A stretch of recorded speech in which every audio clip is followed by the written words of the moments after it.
네, 황보선의 출발새 아침 3부 시작합니다. 자, 이번 코너는 사건, 그건 이렇습니다. 박성배 변호사 그리고 백기종 평론가와 함께 하는 시간인데요. 텔레그램 박사방에서 성착취물을 유포한 혐의로 1심에서 징역 40년을 선고받은 조주빈, 자, 추가로 징역 5년을 선고받았습니다. 이것은 이제 범죄 수익 은닉죄 때문인데요. 자, 관련해서 자세히 좀 알아보겠습니다. 박성배 변호사님, 안녕하십니까? 네, 안녕하세요. 예, 백기정 평론가님, 안녕하십니까? 네, 안녕하십니까? 예. 자, 먼저 지금 이게 검찰이 추가로 구형한 거 아니겠습니까? 15년형. 그렇죠? 네. 네네. 이게 1심 선고고요. 자, 그러면 이제 검찰이 구형한 15년형에서 5년 이게 이제 적용이 된 건데 어떻게 봐야 됩니까? 이 판결? 제가 먼저 예, 말씀드릴까요? 박성민 변호사님. 예.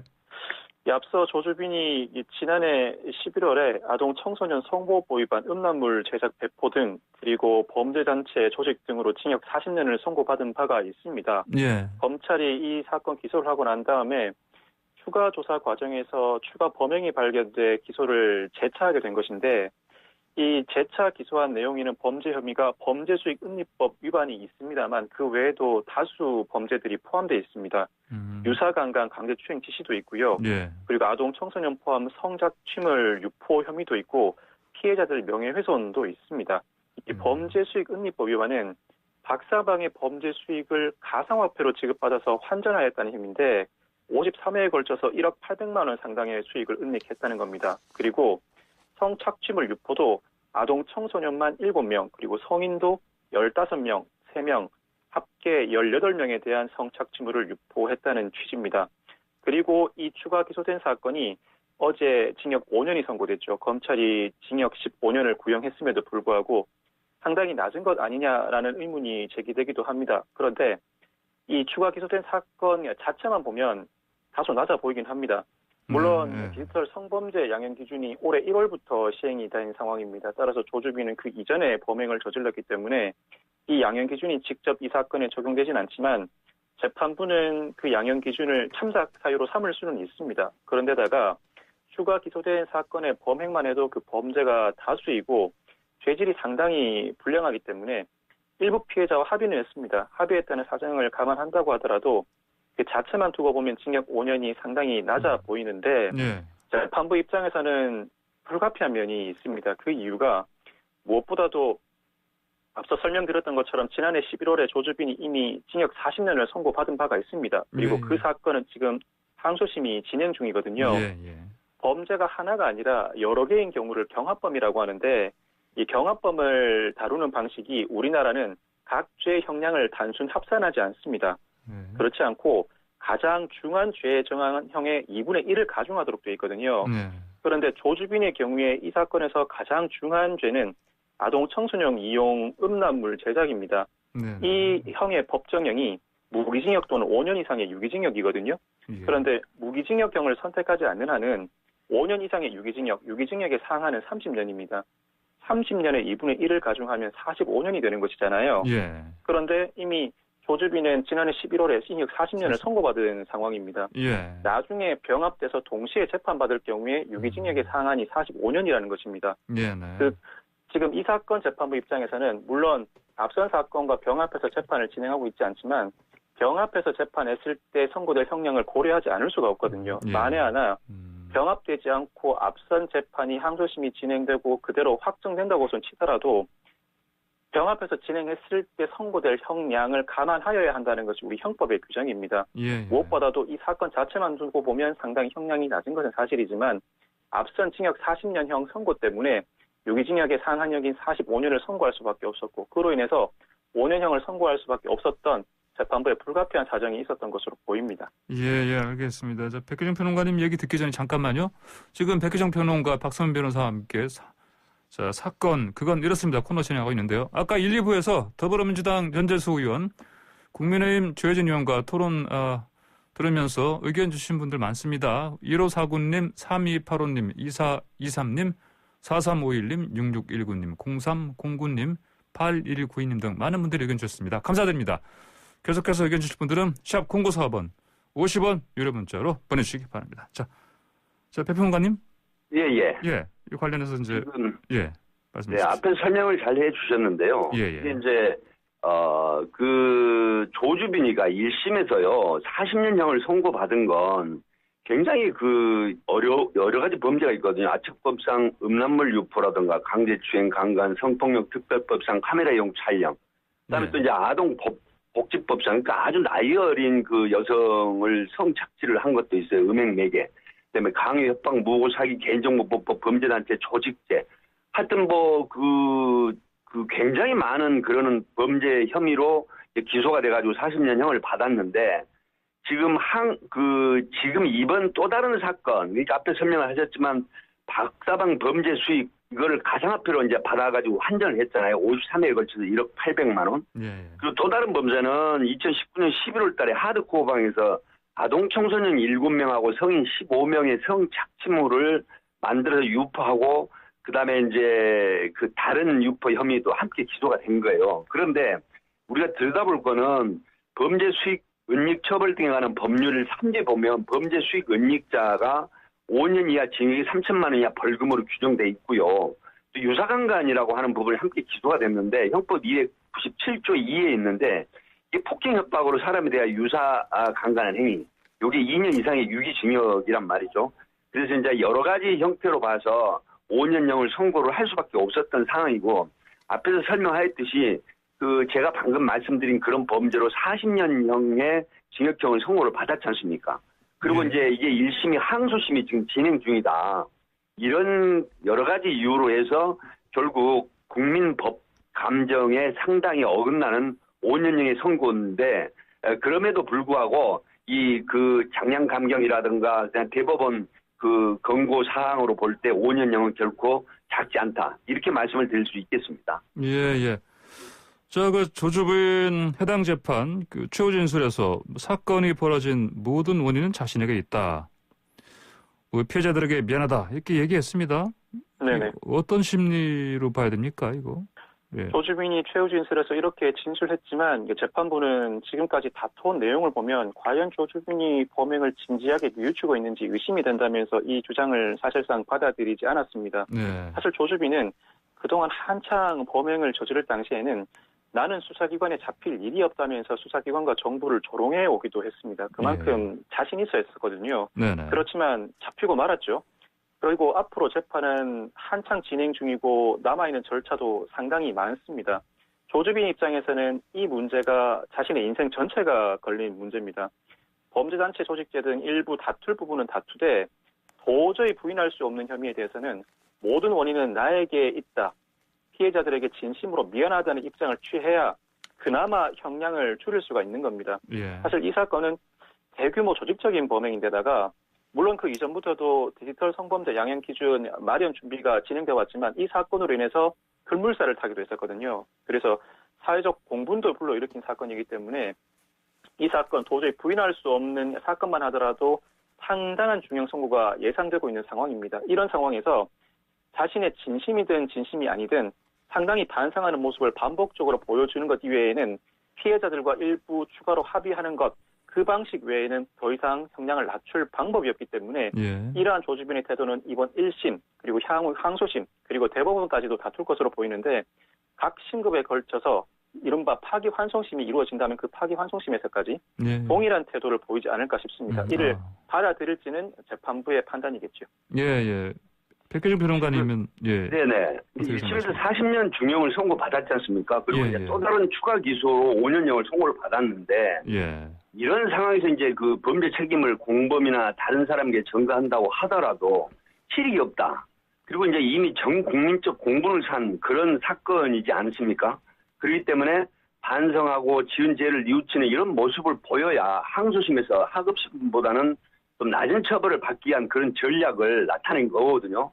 그런데 이 조주빈의 그 지난 행태를 보면 많은 국민들이 그 공분을 한 범죄 내용이 여성이나 그 나이 어린 청소년은 특정 신체 이물질 넣기라든가 그다음에 이제 용변 보는 모습이 옷을 모두 벗은 상태에서 용변 보는 모습 또 나처럼 물구나무 서기 이런 형태고 또 유사 성행이라든가 이런 강제 그 어떤 성적 자기 결정권에 전혀 반하는 그런 행위들, 이런 그 인터넷 성착취물을 올리고 이걸 또 팔아먹은 겁니다. 쉬운 말로.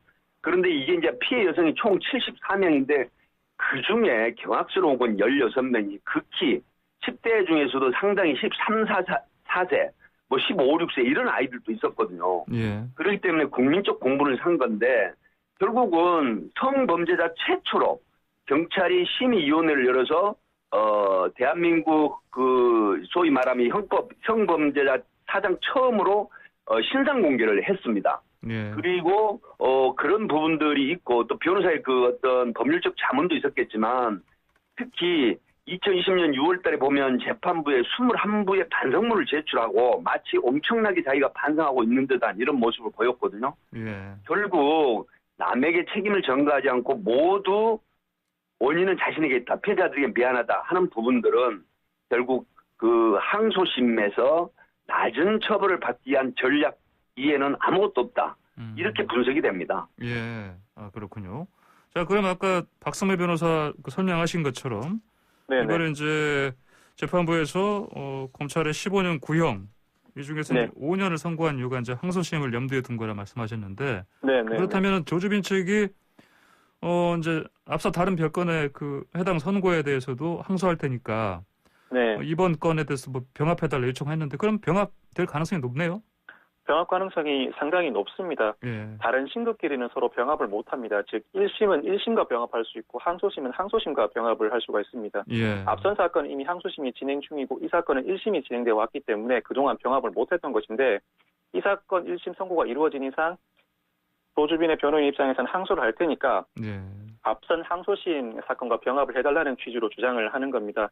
통상 한 피고인에 대해서 여러 가지 범죄가 각 재판부에 걸쳐서 재판이 진행되고 있으면 상급심은 병합을 하기 마련입니다. 예. 어차피 병합을 하지 않는다고 하더라도 각 재판부는 다른 재판부의 선고 결과를 참작해서 형을 선고할 수밖에 없기 때문이죠. 그리고 피고인 입장에서도 통상 병합을 원합니다. 병합해서 재판을 진행하게 되면 각 사건이 여러 재판부에 흩어져서 선고를 받는 것보다 형이 일부나마 낮아지는 경향이 있기도 합니다. 그렇기 때문에 피고인도 병합을 적극적으로 원하는 경우가 많고 실무상으로도 이 병합 신청을 받아들여 줍니다. 그 거절하는 경우가 사실상 없습니다. 그런데 만약 항소심에서 기존 항소심 재판과 이 1심 선고 사건이 병합됐을 때 어떻게 진행될 것인가 단정하기는 어려울 것 같습니다. 사실 기존 사건, 지금 항소심이 진행되고 있는 사건에서 1심 징역 40년이 선고된 결정타는 범죄단체 조직죄가 인정됐기 때문입니다. 이 예. 사실 범죄단체 조직죄는 공동의 목적을 가지고 일사불란한 지휘체계에 따라서 각자의 역할을 수행한 경우에 성립합니다. 조직폭력의 경우에 전형적으로 성립하는 범죄인데 이 범죄단체 조직죄가 우리나라에서 사실상 처음으로 디지털 성범죄에도 적용이 됐습니다. 예. 조주빈은 물론 이 범죄단체 조직죄를 적극적으로 다투고 있고 일부 다른 혐의에 대해서도 다투오고 있습니다.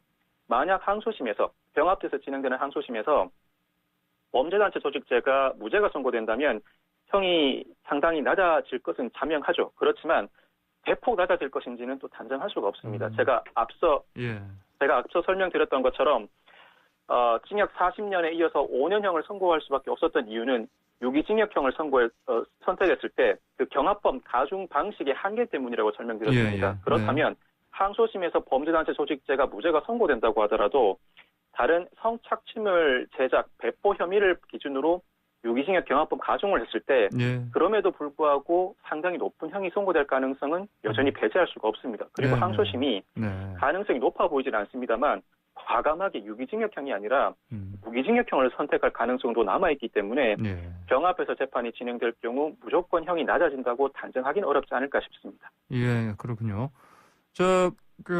백평론가님, 네. 그 손석희 JTBC 사장 그리고 윤장현 전 네. 광주광시장을 속여서 그 수천만 원씩 네. 그 금품 뜯어내는 그 혐의로 또 이제 조주빈 그렇죠. 기소된 거 아니겠습니까? 이것도 사실은 네네. 앞서 그 40년 징역형 거기에 반영이 된 거라고 봐야 됩니까?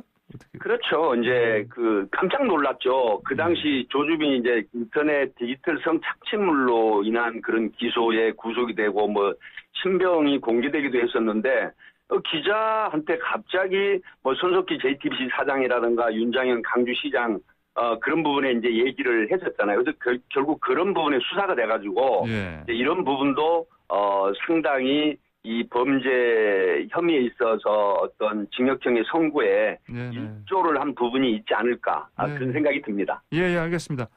자, 다음으로요. 우병우 전 청와대 민정수석.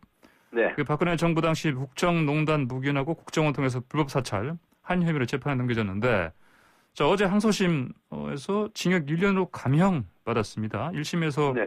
징역 4년이었는데 자, 이렇게 감형된 이 부분 어떻게 좀 이해를 해야 될까요? 먼저 이런 부분은 예, 제가 먼저 좀 얘기를 예. 이게 이제 1심에서 징역 4년형을 받고 구속이 됐던 건 이제 2017년 12월 구속이 됐는데 예. 먼저 말씀을 드리면 우병우 전 수석이 384일 동안 사실은 구속이 돼가지고 2019년 1월 달에 구속기한 만료로 석방이 됐는데 예. 지금 이번에 1년 선고를 했잖아요. 네네. 그런데 이미 1년 19일을 수감을 했기 때문에 법정 구속을 하지 않았어요. 네.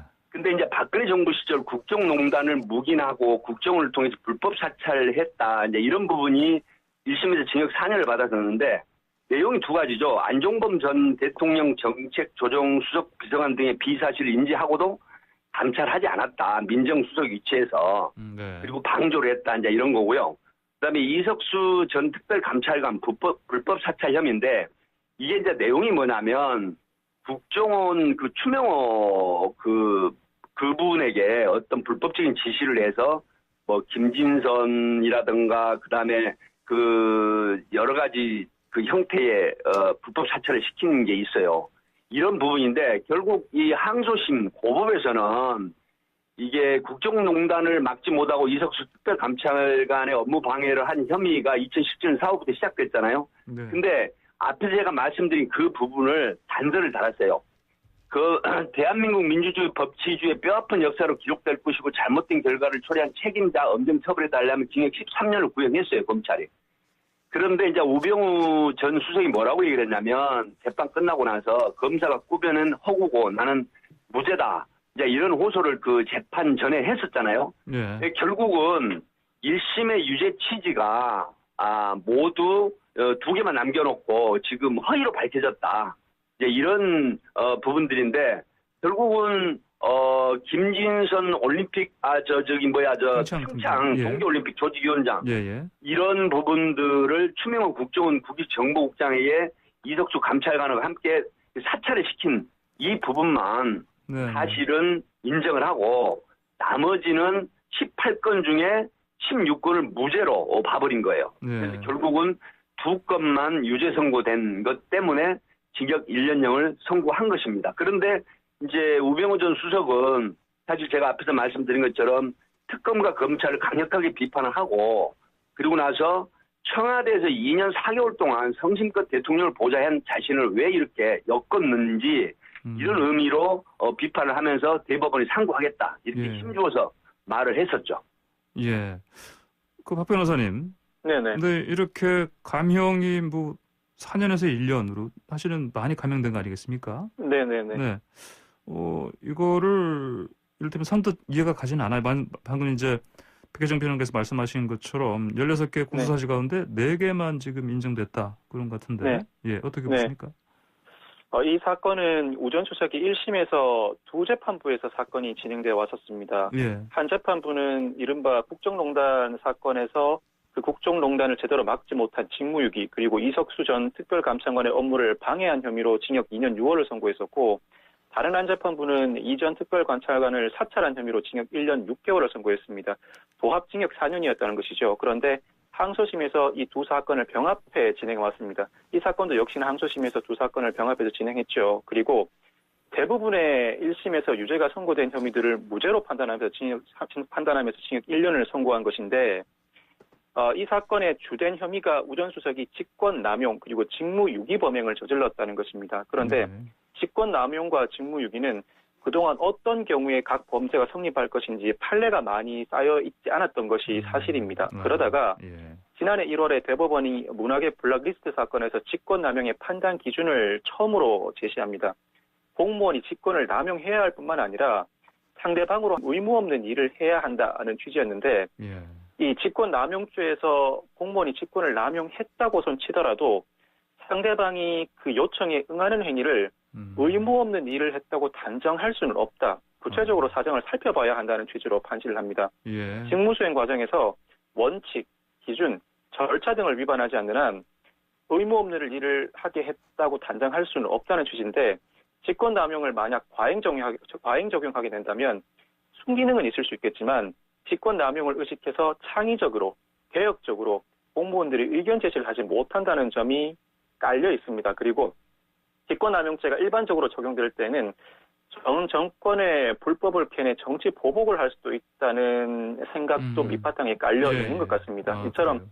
직권남용죄 요건을 상당히 엄격하게 해석했을 뿐만 아니라 직무유기죄도 자신의 구체적인 직무를 전제로 해서 그 직무를 태만히 하는 정도를 넘어서서 의식적으로 방임 내지는 완전히 포기해야 합니다. 예. 그런데 그 직무유기죄의 성립 기준도 사실상 상당히 좁기 때문에 이처럼 직권남용, 직무유기죄의 각 범죄 성립 요건이 상당히 좁다 보니까 이 대법원 판례와 이 직무유기죄의 그동안의 해석예가 이 항소심 판단에 상당 부분 영향을 미쳤던 것으로 보입니다. 그렇지만 구체적인 사건에서 비록 그 판단 기준은 엄격하다고선 치더라도 구체적인 사례에서 그 각 행위가 직권남용, 직무유기에 해당하는지는 별도로 판단을 해봐야 하는 문제이기 때문에 이 사건 당연히 검찰은 대부분의 1심에서 유죄 선고된 형들이 모두 무죄가 선고된 상황이므로 상고는 불보듯 뻔합니다.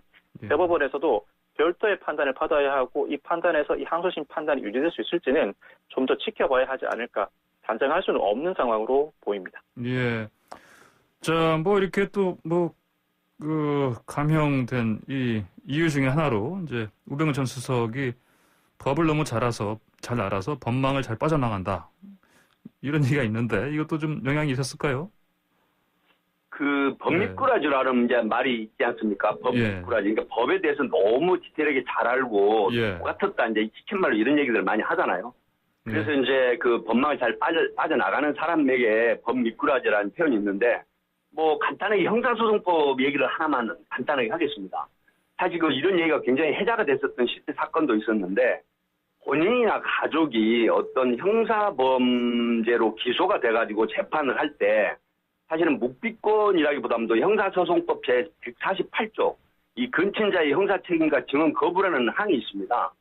그런데 이제 이게 뭐냐면 누구든지 각호의 어느 하나에 해당하는 자가 형사소추 또는 공소제기를 당하거나 유죄 판결을 받을 사실이 드러날 염려가 있을 때 증언을 합법적으로 거부할 수 있는 조항이거든요.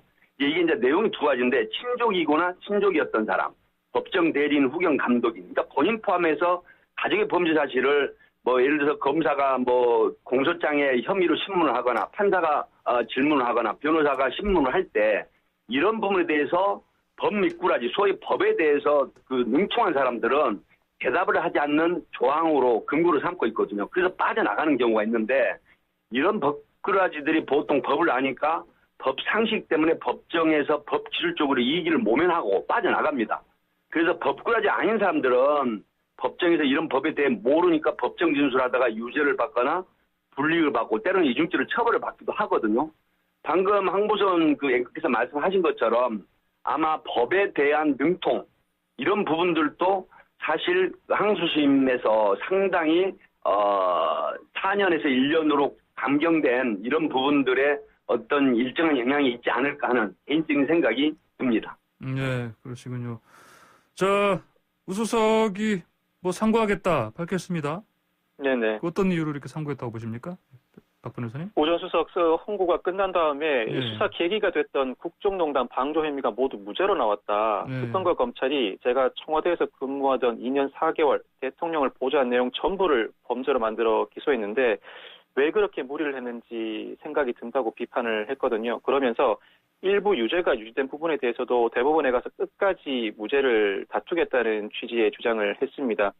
이른바 국정농단 사건에서 특검과 검찰이 무분별한 공격을 감행함으로써 자신이 희생되었다는 인식을 가지고 있는 것 같습니다. 따라서 대법원에서 전부 무죄를 받음으로써 부당한 공격임을 입증하겠다. 그리고 지금까지 공직자로서 일해왔던 자신의 명예를 회복하겠다는 강한 의지를 가지고 있는 거고요. 그리고 이 사건은 어차피 검찰이 상고를 할 겁니다.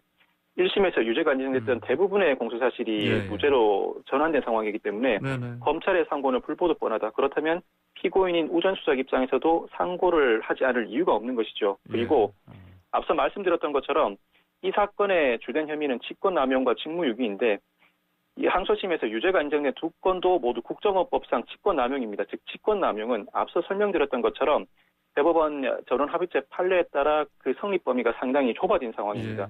네. 일부 유죄가 인정된 이 두 혐의에 대해서도 대법원에 상고한다면 네. 충분히 무죄 가능성이 있다는 판단하에 상고 의사를 거듭 밝히고 있는 것입니다. 예, 알겠습니다. 오늘 두 말씀 여기까지 듣겠습니다. 감사합니다.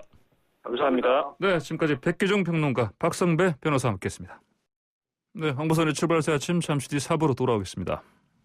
네, 황보선의 출발새 아침 4부 시작합니다. 어제 정부가 역대 최대 규모 주택 공급 방안 발표했습니다. 오는 2025년까지 서울에 32만 가구, 전국에 83만여 가구 공급한다는 건데, 자, 부동산 민심의 불신 잠재울 수 있을까요? 자, 자세한 얘기 나눠보겠습니다.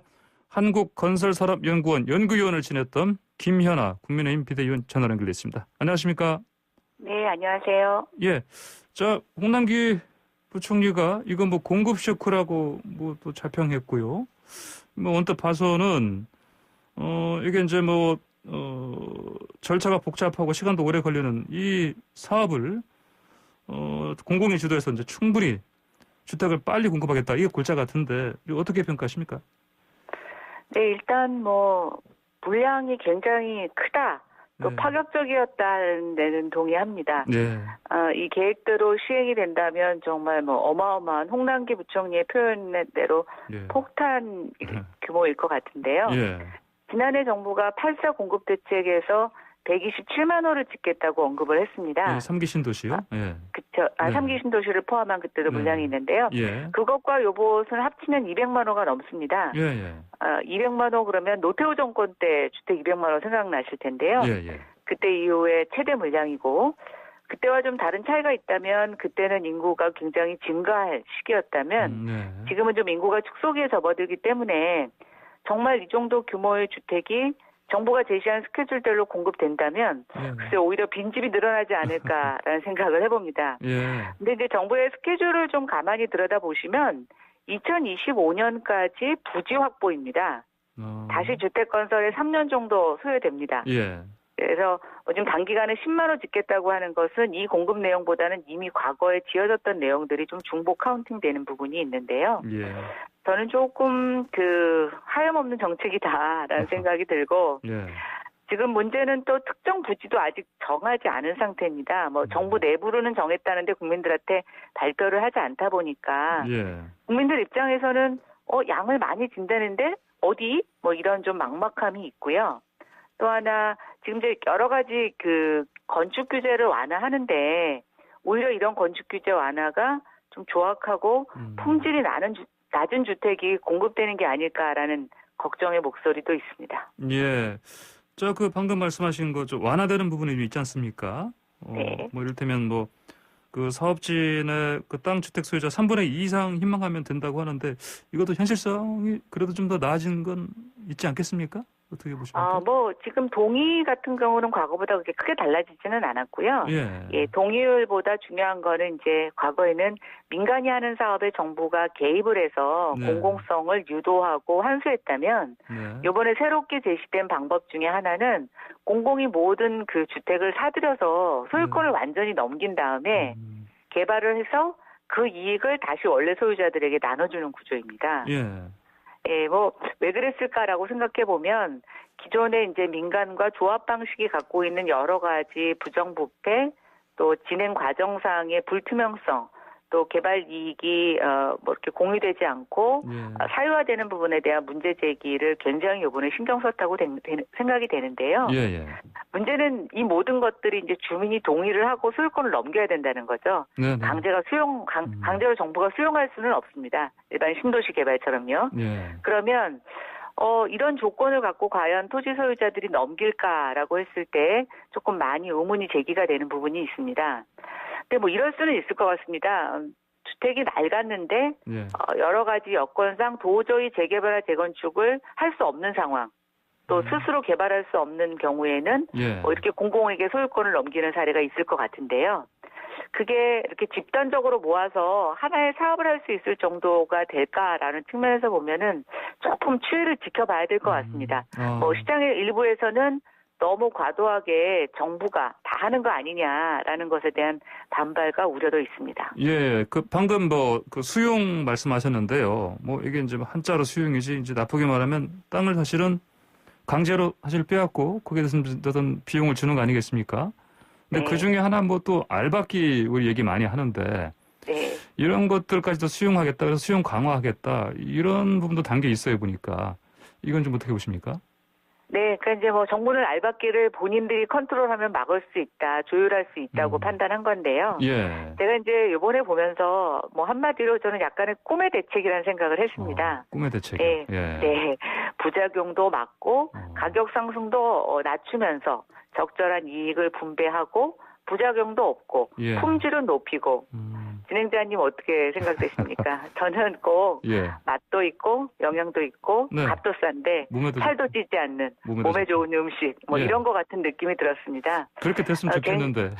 그러게요. 예. 그러니까 너무 이상적이고 좀 다소 교과서적이라는 생각이 듭니다. 그래서 예. 이게 굉장히 뭐 이렇게 겉으로 보기에는 완벽한데 이게 시장에서 작동이 될 수 있을까라는 부분에 있어서 네. 많은 국민들이 좀 실효성을 의심하시는 것 같고요. 예. 중요한 건 이제 이런 것들을 천천히 해나가면서 국민들의 인식을 바꾼다라고 하면 저는 뭐 일말에 조금 희망이나 저희가 예. 얻어지는 것들이 있을 수 있다고 생각이 되는데요. 예. 문제는 이게 너무 일시에 한꺼번에 하겠다고 하다 보니까 사실은 국민의 인식을 바꾸는 것보다는 국민들이 과도한 사유재산권을 침해한다라는 불안을 좀 유발시킬 예. 수가 있고요. 오히려, 예. 과거에 재개발, 재건축은 조합원들이 어떻게든 시공사를 통해서 자신들이 원하는 평면 또 주택의 품질을 요구할 수 있었습니다. 그런데 이렇게 공공에게 일제히 소유권을 넘겨서 개발을 하게 되면 뭐 막말을 해서 진짜 공공이 나름대로 평면이나 주택의 품질을 다 정할 수 있다는 거죠. 예. 그러면 과연 이거를 공공이 사업을 대신해 준다고 생각할까? 아니면 실제 거기에 살려고 하는 사람 입장에서는 정말 과도하게 권리를 침해당한다고 생각할 수 있을 것 같습니다. 이런 것들은 좀 파격적인 조건 아닌가요? 이를테면 재건축 초과이익 환수제라든지 조합원 2년 실거주 의무 이거 면제해 주는 거라든지. 예, 근데 이제 그게 일반 민간 사업자에게 그거를 규제 완화해 준다고는 굉장히 파격적이죠. 예. 근데 그 조건이 바로 소유권을 공공한테 넘기는 공공 직접 시행 방식의 하나일 때만 해주는 겁니다. 예. 예, 그러니까 이제 그 일종의 당근이 앞서 제가 말씀드린 것처럼 여러 가지 오히려 개인의 재산권이라든가 예. 또 자기 집을 자기가 설계하고 뭔가 자기의 의견을 개진할 수 있는 것들에 대한 반대급부가 될지에 대해서는 시장의 반응을 좀 봐야 될 것 같습니다. 그렇군요.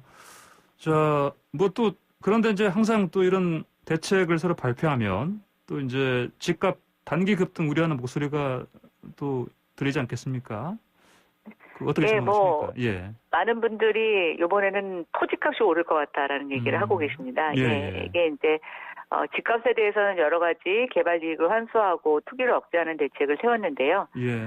이번에도 정부가 토지에 대해서 개발 예상 지역들이 이제 가격이 오를까봐 아마 후보지도 발표하지 않은 것 같고, 예, 그렇죠. 특정 지역에 있어서는 뭐 어제부 이후로 해서 토지를 거래하는 경우에는 뭐 입주권을 주지 않겠다라는 얘기를 하고 있습니다. 예. 근데 이제 이 사업들이 사실은 제가 아까 하염없는 정책이라고 말씀을 드렸는데 예. 언제 실현될지 모릅니다. 예. 그러면 그때까지 사실은 이제 매매 거래를 못하게 하는 거거든요. 예. 그러면 이게 시장에서 조금만 지나면 진짜 과도하게 재산 처분권 자체를 제한한다라고 하는 몰멘 소리가 나오지 않을까라는 걱정이 돼서 예. 결국 또 뭐 단기적으로는 그걸 팔 수는 없지만 중장기적으로 개발이 된다고 생각해서 토지 소유자 입장에서는 오히려 공공에게 요구해 과도한 이익, 미래 이익을 반영해서 가격을 제시하지 않을까라는 우려도 있어서 예. 투기 수요가 신규 진입은 못하지만 기존 소유자의 입장에서는 조금 미래 기대이익에 대한 희망을 갖고 공공과 딜을 할 때 높은 가격을 요구할 수도 있겠다 이런 생각을 해봅니다. 그렇군요. 자, 그러면 이제 아까 말씀하시기로 이제 인구가 또 줄어드는 상황이고 그래서 뭐 심지어 나중에는 이제 먼 미래에는 뭐 빈집도 늘어날 것을 우려를 하셨는데 이를테면 그러면은 이렇게 주택 공급을 대량으로 지금 하는 이 자체가 그렇더라도 그 심리 자체를 좀 안정화시키는 그런 영향은 좀 있지 않을까요? 어떻게 보십니까? 예, 저는 요번에 공급대책을 보면서 조금 놀랐습니다. 예. 굉장히 아주 뭐 잘 쓰여진 보고서 같이 완벽하게 내용을 넣으셨는데요. 예. 이렇게 할 수 있었는데 또 이게 네. 지금 당장 되는 것도 아니지 않습니까? 예. 예, 그럼 시간이 로드맵을 걸리죠? 제시하면서 네. 이제 시간이 걸리는 문제인데 이걸 김현미 장관이 취임 초기에 발표했었더라면 어땠을까 네. 이런 생각을 해봅니다. 진작했더라면. 근데 네. 근데 지금은 이제 사실은 정권의 임기가 1년 정도밖에 남지 않았고요. 예. 뭐 다음에 정권을 재창출한다고 하더라도 우리나라는 정권이 들어설 때마다 이전 정권이 했던 정책들을 조금씩 손보게 됩니다. 네. 그러면 이제 이것들이 정말 이 정권 안에서 첫삽이나 뜰 수 있을까라는 생각이 드는데요. 예. 그런 측면에서는 왜 그랬을까 제가 고민을 많이 했는데 한 가지 좀 아주 독특한 부분을 찾아냈습니다. 그렇습니까? 뭡니까? 예, 서울시 예. 지금 재보궐선거가 4월에 있지 않습니까? 예, 서울 7일. 네, 서울은 어떠한 여론조사를 통해서도 부동산 이슈가 이번 선거에 굉장히 중요한 핵심 의제라고 하는 것이 조사되고 있습니다. 네, 예, 정부가 당장 실현 가능하지도 않은데 국민들에게 또 김현미 장관이 주택은 빵이 아니라고 해서 예. 금방 지을 수 없다고 시인한 이 문제에 대해서 이렇게 많은 물량을 왜 완벽한 투기 억제 대책을 거의 교과서적으로 만들어서 발표했을까? 또 서울의 32만 원은 박영선 후보가 제시한 서울 30만 원하고 너무 예. 비슷합니다. 네네. 저는 국토부가 여당의 어떤 재보궐선거에 선대본부를 자처한 게 아닌가라는 생각을 좀 해봅니다. 그렇습니까?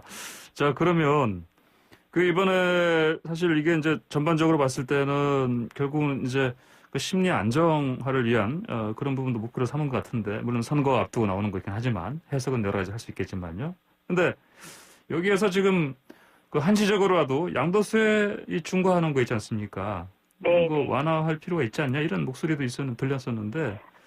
네, 계속 예. 이제 그게 새로 집을 짓지 않고 단기적으로 좀 주택 물량을 나오게 할 수 있는 방법이거든요. 예. 근데 이제 저는 정부가 공급 정책도 이렇게 할 수 있었는데 그동안 안 했던 거 아닙니까? 네. 예. 저는 지금도 시장에 돈을 돌게 하고 뭔가 사람들의 불안 심리를 잠재울 수 있는 방법을 알고 있다고 생각이 됩니다. 예. 근데 그걸 안 하는 이유가 조금 저는 의심이 되고요.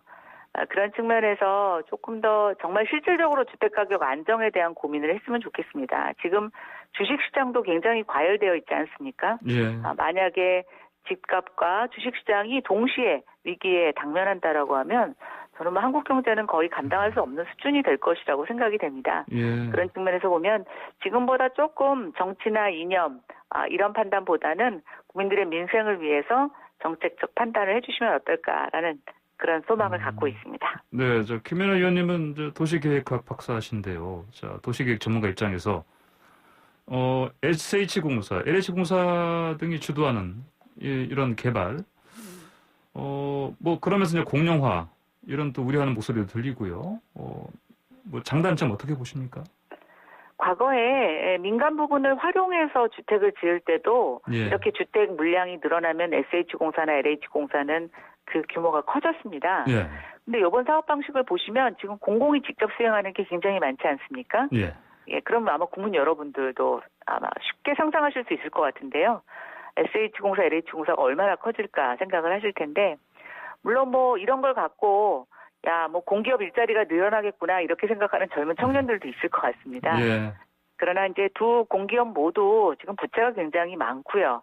또 두 공기업이 짓는 주택에 대한 품질에 대해서는 많은 논란이 있고 네. 국회에서 그동안 국감에서도 단골 이슈였습니다. 네. 과연 이렇게 두 기관을 통해서 마구마구 늘어나지는 공공의 영역이 국민들에게 정말 좀 도움이 될까? 그리고 장기적으로 이 기관들이 안게 될 부채. 이번에도 보면 공공이 직접 사업을 시행하는 경우에 있어서 주민들에게 일정 수익을 보장하고 모든 사업 리스크는 공공이 지도록 되어 있습니다. 네. 그러니까 뭐 요즘 우리 부동산 투기 투자 상품 이렇게 막 예. 성명전하는 것 중에 일정 수익을 보장하는 뭐 이렇게 수익형 부동산 이런 거 있거든요. 예. 저는 그런 것들을 좀 이렇게 연상케 한다라고 했고 변창흠 장관이 과거 SH공사 사장 시절부터 공공 디벨로퍼라는 그런 명칭을 제창하고 굉장히 강조한 바 있습니다. 예. SH공사가 공공 디벨로퍼로부터 거듭나겠다라고 하는 건데요. 자칫 잘못하면 정말 이 부동산 강풍 시기에 이 두 공기업들이 오히려 국민에게 그런 이상한 상품을 팔게 되고 좀 호객행위를 하는 그런 기관이 되지 않을까라는 걱정도 됩니다. 그렇습니까? 자, 이래저래 뭐 말씀하신 것처럼 뭐 하염없는 또 꿈의 대책이 말씀하셨는데, 자, 그럼에도 불구하고 잘 됐으면 좋지 않겠습니까? 그렇죠. 예. 지금 일단 네. 패닉 상태에 이른 젊은이들이 네네. 좀 이걸 보고 그래도 주택이 앞으로 계속 지어지는구나라는 좀 그런 네네. 안도감을 가졌으면 좋겠다는 생각이 들고요. 예. 어쨌든 정부가 뭐 3차례와 4차례 나누어서 특정 지역을 좀 이렇게 언급하겠다라고 하는 어제 암시를 했습니다. 예. 그런 것들이 조금 주민들이 원하고 실현 가능한 지역에 좀 많이 발표됐으면 좋겠다는 생각이 듭니다. 예, 그렇군요. 알겠습니다. 오늘 말씀 여기까지 듣겠습니다. 감사합니다. 네, 감사합니다. 네, 지금까지 김연아 국민의힘 비대위원과 함께했습니다.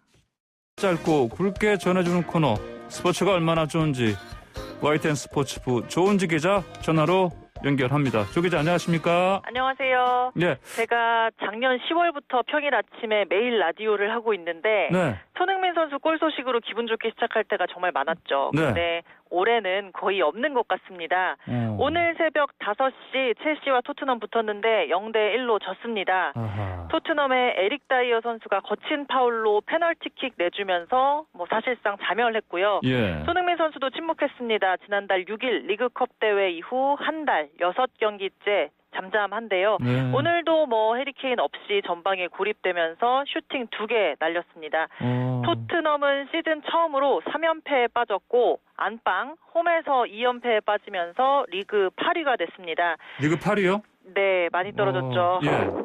엊그제 사실 뭐 모리뉴 감독 2년차 매직 있다, 3년차 저주 있다 이런 얘기도 했지만 사실 기복 없이 꾸준한 게 강점이라면 강점이었거든요. 근데 이제 모리뉴 감독이 2000년에 포르투갈 벤피카에서 감독직을 시작한 이후에 홈 경기에서 2연패를 당한 거는 이번이 처음이라고 해요. 거의 그래요? 20년 만의 일인데 뭐 직관하는 관중이 없어서 그런가 싶기도 하고요. 어쨌든 총체적 위기였다. 사실 새벽 손흥민 선수 골 소식 참 바쁘고 힘들고 그래도 기쁘고 참 보람이 있었는데 쏜모닝이 다시 돌아오기를 기대를 해봅니다. 그러니까 제가 아까 새벽에 출근길에 네. 그 조은지 기자 리포트를 들었거든요. 그 리포트에서는 손흥민 선수가 오늘은 골 곧 넣을 것이다. 그런 기대감. 아니죠. 짝일은 손흥민이 홀로서기를 할 수 있을까라는 이제 예고 그렇습니까? 기대감 있는 기사였습니다. 톤은 좀 기대감이 많이 담겨 있던데. 그랬죠. 알겠습니다. 네. 자, 다음 소식으로 홍명보 감독이 그 프로축구 울산 사령탑에 오르고 이제 첫 경기 했죠? 어제 했습니다. 사실 K리그 공식 개막전은 2월 27일 전북 서울의 맞대결로 이제 20일 정도 남았어요. 근데 울산은 작년 12월에 아시아 챔피언스리그 우승을 했거든요. 아시아 챔피언 자격으로 피파 클럽 월드컵에 나갔습니다. 이거는 6개 대륙 챔피언들이 모여서 세계 최강 클럽을 가리는 대회예요. 울산은 어제 밤 11시에 북중미 챔피언 멕시코의 티그레스를 상대했는데 1대2로 역전패했습니다.